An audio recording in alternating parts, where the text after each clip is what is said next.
bring back a clipping from a magazine. Charlotte needs new ideas so she can write messages in her web and save Wilbur's life." "Let him die," said the rat. "I should worry." "You'll worry all right when next winter comes," said the sheep. "You'll worry all right on a 0 morning next January when Wilbur is dead and nobody comes down here with a nice pail of warm slops to pour into the trough. Wilbur's leftover food is your chief source of supply, Templeton. You know that. Wilbur's food is your food. Therefore, Wilbur's destiny and your destiny are closely linked. If Wilbur is killed and his trough stands empty day after day, you'll grow so thin we can look right through your stomach and see objects on the other side." Templeton's whiskers quivered. "Maybe you're right," he said gruffly. "I'm making a trip to the dump tomorrow afternoon. I'll bring back a magazine clipping if I find one." "Thanks," said Charlotte. "The meeting is now adjourned. I have a busy evening ahead of me. I've got to tear my web apart and write terrific." Wilbur blushed. "But I'm not terrific, Charlotte. I'm just about average for a pig." "Well, you're terrific as far as I'm concerned," replied Charlotte sweetly, "and that's what counts. You're my best friend, and I think you're sensational. Now stop arguing and go get some sleep." Chapter 13. Good Progress. Far into the night, while the other creatures slept, Charlotte worked on her web. First, she ripped out a few of the orb lines near the center. She left the radial lines alone, as they were needed for support. As she worked, her 8 legs were a great help to her. So were her teeth. She loved to weave, and she was an expert at it. When she was finished ripping things out, her web looked something like this. A spider can produce several kinds of thread. She uses a dry, tough thread for foundation lines, and she uses a sticky thread for snare lines, the ones that catch and hold insects. Charlotte decided to use her dry thread for writing the new message. "If I write the word terrific with sticky thread," she thought, "every bug that comes along will get stuck in it and spoil the effect." Now, let's see. The first letter is T. Charlotte climbed to a point at the top of the left-hand side of the web. Swinging her spinnerets into position, she attached her thread and then dropped down. As she dropped, her spinning tubes went into action and she let out thread. At the bottom, she attached the thread. This formed the upright part of the letter T. Charlotte was not satisfied, however. She climbed up and made another attachment right next to the first. Then she carried the line down so that she had a double line instead of a single line. "It will show up better if I make the whole thing with double lines." She climbed back up, moved over about an inch to the left, touched her spinnerets to the web, and then carried a line across to the right, forming the top of the T. She repeated this, making it double. Her 8 legs were very busy helping. Now for the E. Charlotte got so interested in her work, she began to talk to herself as though to cheer herself on. If you had been sitting quietly in the barn cellar that evening, you would have heard something like this. "Now for the R. Up we go. Attach, descend, pay out line. Whoa, attach. Good.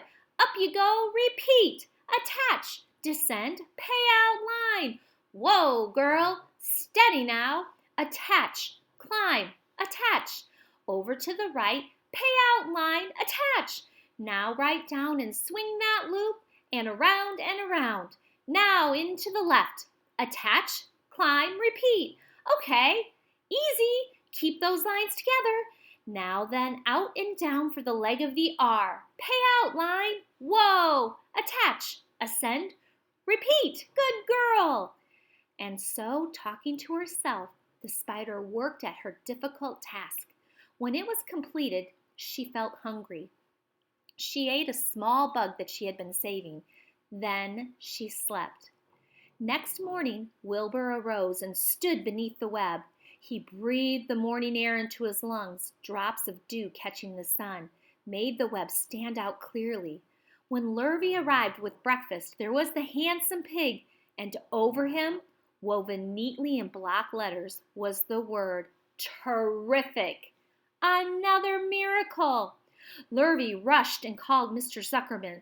Mr. Zuckerman rushed and called Mrs. Zuckerman. Mrs. Zuckerman ran to the phone and called the Arabelles. The Arabelles climbed into their truck and hurried over. Everybody stood at the pink pen and stared at the web and read the word over and over, while Wilbur, who really felt terrific, stood quietly, swelling out his chest and swinging his snout from side to side. Terrific, breathed Zuckerman in joyful admiration. Edith, you better phone the reporter on the Weekly Chronicle and tell him what has happened. He will want to know about this. He may want to bring a photographer. There isn't a pig in the whole state that is as terrific as our pig. The news spread. People who had journeyed to see Wilbur when he was some pig came back again to see him now that he was terrific. That afternoon, when Mr. Zuckerman went to milk the cows and clean out the tie-ups, he was still thinking about what a wondrous pig he owned. Lurvy, he called, there is to be no more cow manure thrown down into the pig pen. I have a terrific pig. I want that pig to have clean, bright straw every day for his bedding. Understand? Yes, sir, said Lurvy. Furthermore, said Mr. Zuckerman, I want you to start building a crate for Wilbur. I have decided to take the pig to the county fair on September 6th. Make the crate large and paint it green with gold letters. What will the letters say? Asked Lurvy. They should say, Zuckerman's famous pig. Lurvy pitched a pitchfork and walked away to get some clean straw. Having such an important pig was going to mean plenty of extra work. He could see that. Below the apple orchard at the end of the path was the dump where Mr. Zuckerman threw all sorts of trash and stuff that nobody wanted anymore.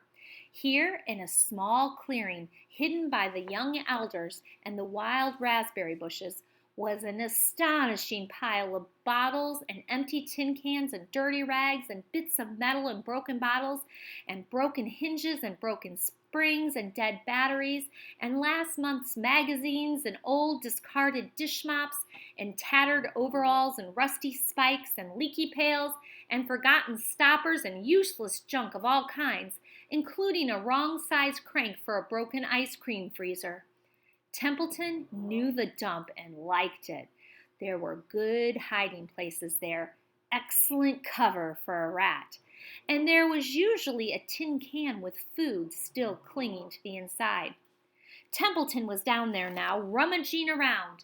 When he returned to the barn, he carried in his mouth an advertisement he had torn from a crumpled magazine. How's this? He asked, showing the ad to Charlotte. It says crunchy. Crunchy would be a good word to write in your web. Just the wrong idea, replied Charlotte. Couldn't be worse. We don't want Zuckerman to think Wilbur is crunchy. He might start thinking about crisp, crunchy bacon and tasty ham. That would put ideas into his head. We must advertise Wilbur's noble qualities, not his tastiness. Go get another word, please, Templeton. The rat looked disgusted, but he sneaked away to the dump and was back in a while with a strip of cotton cloth. How's this? He asked. It's the label off an old shirt. Charlotte examined the label. It said, pre-shrunk. I'm sorry, Templeton, she said, but pre-shrunk is out of the question. We want Zuckerman to think Wilbur is nicely filled out, not all shrunk up. I'll have to ask you to try again. What do you think I am, a messenger boy? grumbled the rat. I'm not going to spend all my time chasing down to the dump after advertising material. Just once more, please, said Charlotte. I'll tell you what I'll do, said Templeton. I know where there's a package of soap flakes in the woodshed. It has writing on it. I'll bring you a piece of the package. He climbed the rope that hung on the wall and disappeared through a hole in the ceiling. When he came back, he had a strip of blue and white cardboard in his teeth. There, he said triumphantly. How's that? Charlotte read the words, with new radiant action. What does it mean? Asked Charlotte, who had never used any soap flakes in her life. How should I know? Said Templeton. You asked for words and I brought them. I suppose the next thing you want me to fetch is a dictionary. Together they studied the soap ad. With new radiant action, repeated Charlotte slowly. Wilbur, she called. Wilbur, who was asleep in the straw, jumped up. Run around, commanded Charlotte. I want to see you in action, to see if you're radiant. Wilbur raced to the end of his yard.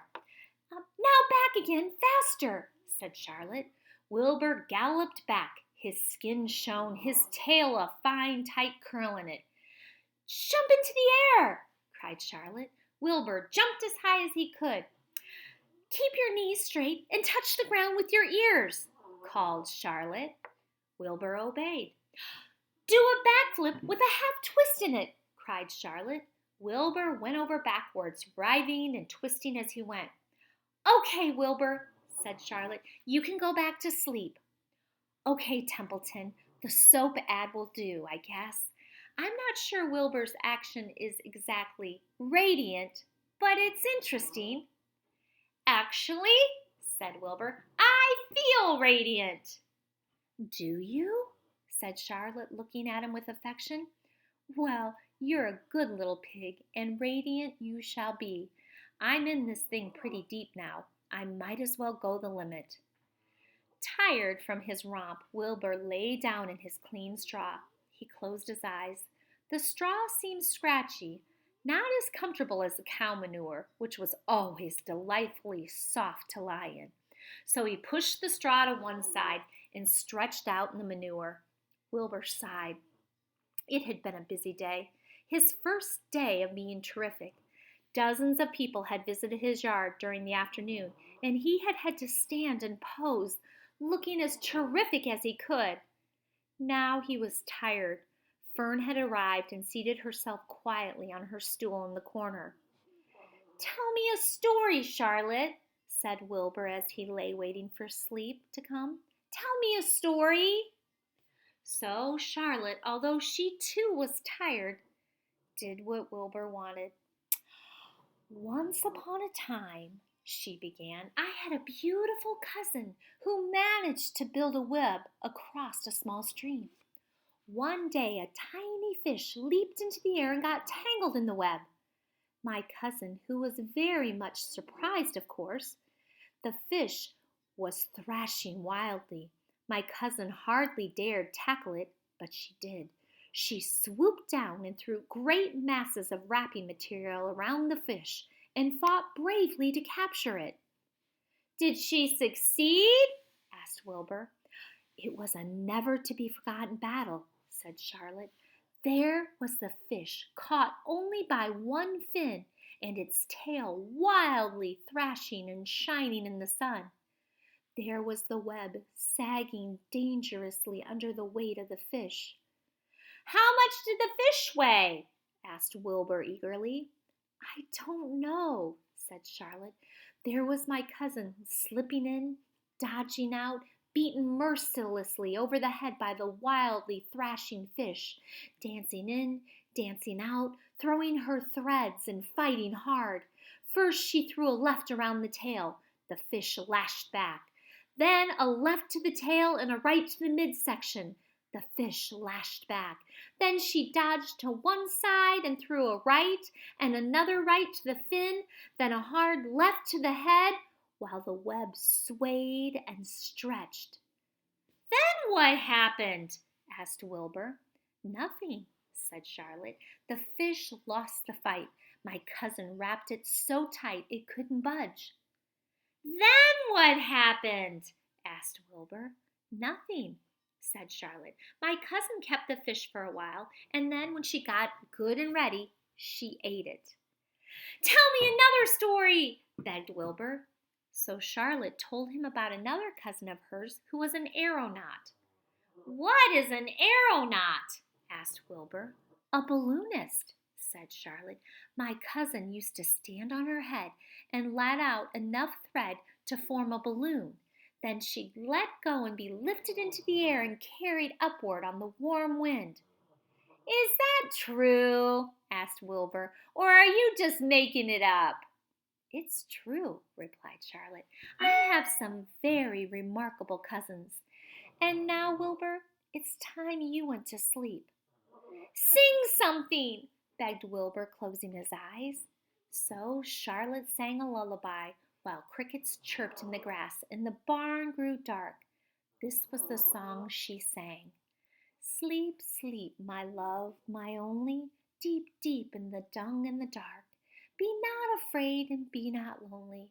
This is the hour when frogs and thrushes praise the world from the woods and the rushes. Rest from care, my one and only, deep in the dung and the dark." But Wilbur was already asleep. When the song ended, Fern got up and went home. And as you can hear, third grade, Roxy is asleep too. I hope you enjoyed the story today.